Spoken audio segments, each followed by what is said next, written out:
Who is today's buyer? The National Association of Realtors just published the 2025 Home Buyers and Sellers Profile Report. Here's a little recap of what they shared.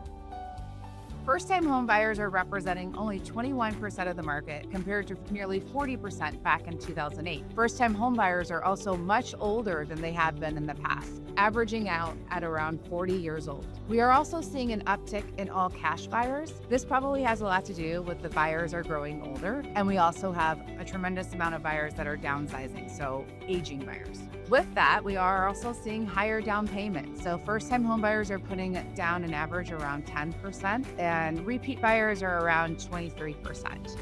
Real estate agents remain an essential part of the process, and that is not too surprising. The biggest areas where we help out are identifying potential problems and repairs in the property, providing a list of service providers that can help with those problems and repairs, explaining the overall process, and of course, negotiating the deal. We're also seeing a downtick for sale by owners. They only represented 5% of the total market sales, and the median home price for FSBOs was around $360,000 compared to $425,000 when represented by an agent. Fewer households with children are also buying homes. We're seeing much more single people, older people, and this may have something to do with younger couples waiting to have children or even opting not to have children at all. We also saw single women representing 21% of the home market, whereas single men only represented 9%.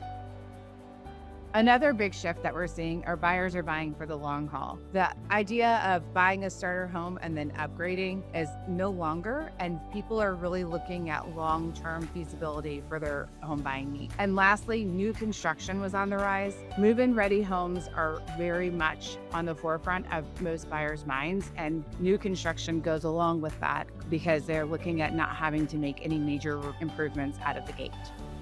So what does this mean for buyers? You may not be competing with as many buyers, but you're competing with stronger buyers. They're financially stable, they have a lot of cash reserves, so you really need to make sure that you're prepared and ready to go when you're entering the market. Terms matter as much as price. Sellers are really wanting certainty, so like financing strength, inspections, all of those things really come into play in addition to the price. Most buyers are thinking long-term, so feasibility, functionality are really important because they are thinking about this as their forever home. Move-in ready and new construction have an edge, and that's really having to do with the fact that buyers are not looking to make any major improvements out of the gate. They really want it as turnkey as possible. And lastly, strategy beats emotion. So when you're going in to make your offer, you want to make sure that you're competing smartly and not emotionally.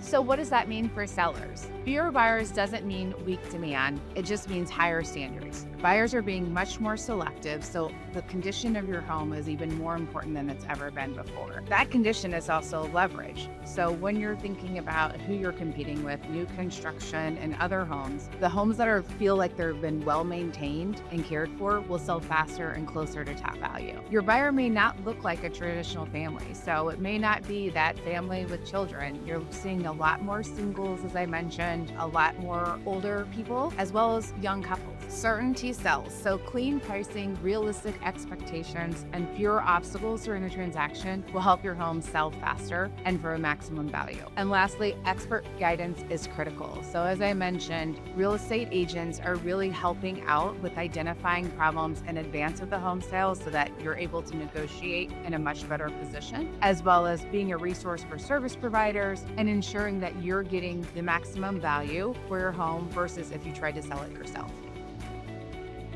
If you're thinking about buying or selling and want a clear plan, let's talk.